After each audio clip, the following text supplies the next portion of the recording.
তারেক জিয়াকে বলি, হাসিনা গেছে যে পথে আপনারাও যাবেন সে পথে।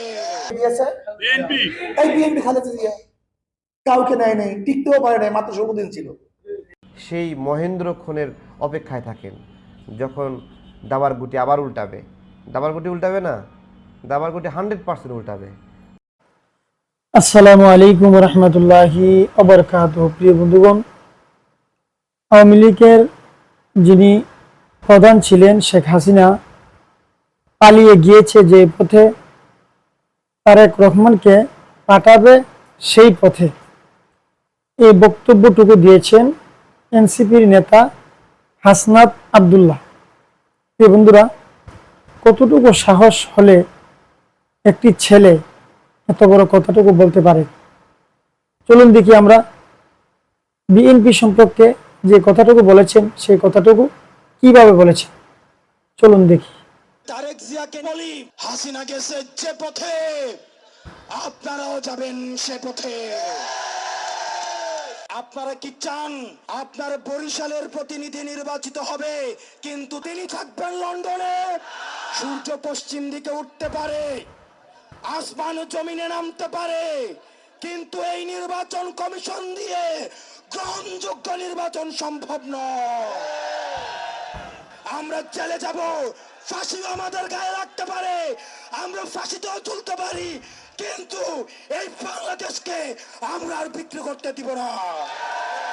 1 জুলাই ঘুরে আরেক জুলাই না ঘুরতেই আমরা দেখছি চাঁদাবাজ বললে একটা দলের মন খারাপ হয়। আমরা যখন আগে ভোট চোর বলতাম তখন একটা দল মাইন্ড করত,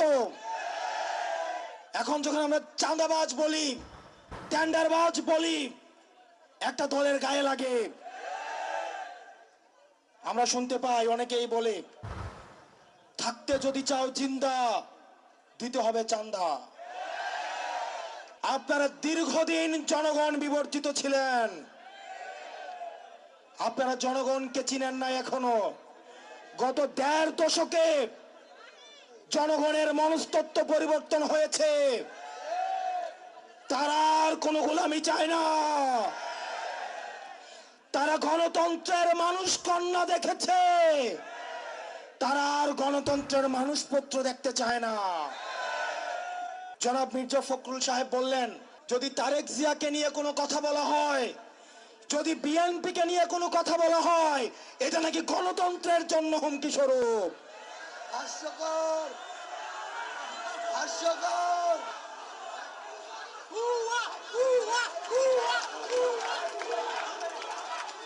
যখনই কোনো ব্যক্তিকে, যখনই কোনো দলকে প্রশ্নের ঊর্ধ্বে রাখা হয়, সমালোচনার ঊর্ধ্বে রাখা হয়, সে ফ্যাসিবাদ হবে নিশ্চিত, নিশ্চিত এবং নিশ্চিত। রাষ্ট্রের ঊর্ধ্বে কোনো ব্যক্তি নয়, রাষ্ট্রের ঊর্ধ্বে কোনো দল নয়, রাষ্ট্রের মধ্যে প্রতিটি ব্যক্তি। মনে রাখতে হবে, আপনার কাছে যে রাজনৈতিক দলগুলো আসে, তারা আপনার সেবক হওয়ার জন্য আসে, তারা আপনার মালিক হওয়ার জন্য আসে না।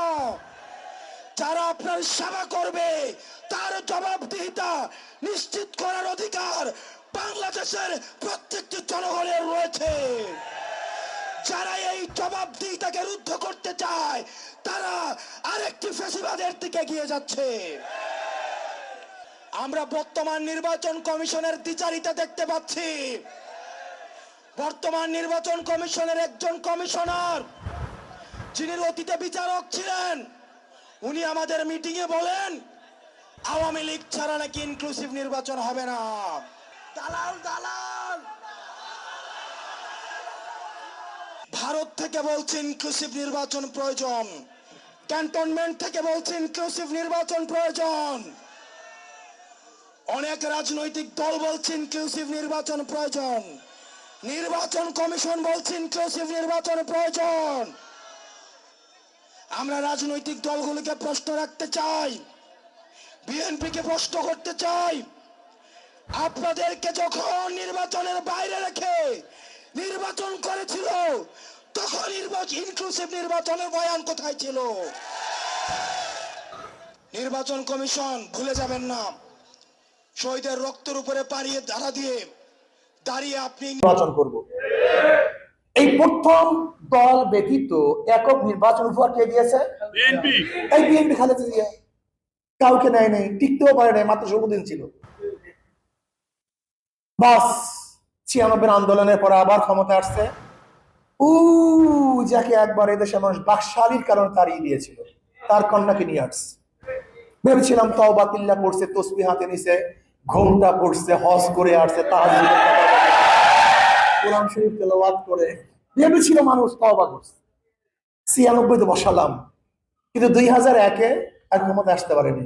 পাশ করার কারণে, ফেল করার কারণে। আমার বাংলাদেশের মানুষ চিন্তা করছে, যেহেতু একবার ফেল করছে খালেদা জিয়া, নতুন প্রেসিডেন্ট, প্রাইম মিনিস্টার, বুঝতে পারে নাই, দেশ চালাতে ব্যর্থ হয়েছে, আবার 2001-এ বিপুল সংখ্যক ভোট দিয়ে তাকে ক্ষমতায় বসালাম। কি যে অবস্থা মনে আছে কিনা আপনাদের জানা নাই, মনে নাই? দুর্নীতিতে 5 বার চ্যাম্পিয়নশিপ লাভ করছে। হ্যাটট্রিক খালেদা জিয়ার আমলে হ্যাটট্রিক করছে, প্রতিবার দুর্নীতিতে 1 নম্বর বিশ্বের মধ্যে, আলহামদুলিল্লাহ হ্যাটট্রিক করছে। আপনাদের অনেকের মনে বুঝে গেছেন তো, আলহামদুলিল্লাহ। এই ভোলা জাতি, এই জাতি তো ভুলবেই, কোনো সন্দেহ নেই। 2001-এর পরে যে অবস্থা হয়েছিল, 5 বছর ক্ষমতায় ঠিক মতো থাকতে পারেনি। কত ঘটনা ঘটছে, পত্রিকাগুলো আপনি দেখবেন, এটা মনে রাখিয়েন। আবার আন্দোলন সংগ্রামের মাধ্যমে কি আসছে? 2 থিওরি, বিএনপি হটাও, আওয়ামী লীগ হটাও, এদের একজনকে দেখতে পারি না এদেশের। সেই মহেন্দ্র ক্ষণের অপেক্ষায় থাকেন, যখন দাবার গুটি আবার উল্টাবে। দাবার গুটি উল্টাবে না, দাবার গুটি 100% উল্টাবে। যে মনে করে উল্টাবে না, সে একটা গাধা, সে রাজনীতিই বোঝে না। আর এই রাজনীতিতে আজকে যারা পূজা করতেছে, তাকে লাথি মারতে জনগণ কোনো ইয়ে করে না, কোনো বিন্দু পরিমাণ মায়া করবে না। আমাদের খারাপ আচরণ, আমাদের দুর্বৃত্তায়ন, আমাদের লুটপাট, এগুলোর কারণে আমরাই ডুবব। একজন ইউটিউবার বলতেছে অপারেশন গোপালগঞ্জ, আবার বলতেছে গোপালগঞ্জে এনসিপির পরীক্ষা শুরু, আর আরেকজন বলতেছে যে টুঙ্গি পাড়ারে মাটির সাথে মিশাই দিয়ে দেব।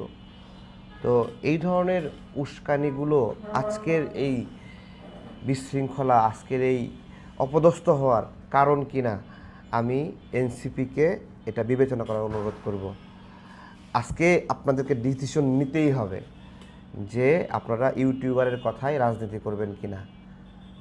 আপনারা যেই হন, আপনাদের সাইজ যতটুকু হোক, এখন একটা দল করেন না।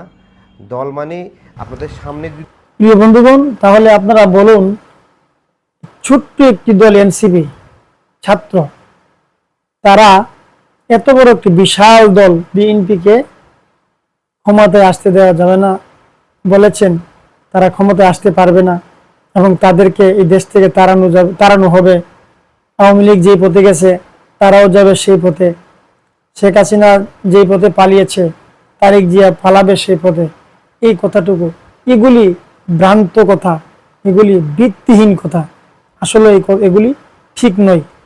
তাদের পক্ষে এই সমস্ত কথাগুলো বলা মোটেও ঠিক হয় নাই, কারণ তারা শুধুমাত্র শুরু, এখনো পর্যন্ত রাজনীতি সম্পর্কে কিছুই বোঝে না। প্রিয় বন্ধুগণ, যাই হোক, আমাদের সকলকে যেন আল্লাহ পাক বোঝার তৌফিক দান করে, আমিন সুম্মা আমিন। এ বলে বিদায়। আসসালামু আলাইকুম ওয়া রাহমাতুল্লাহি ওয়া বারাকাতুহু।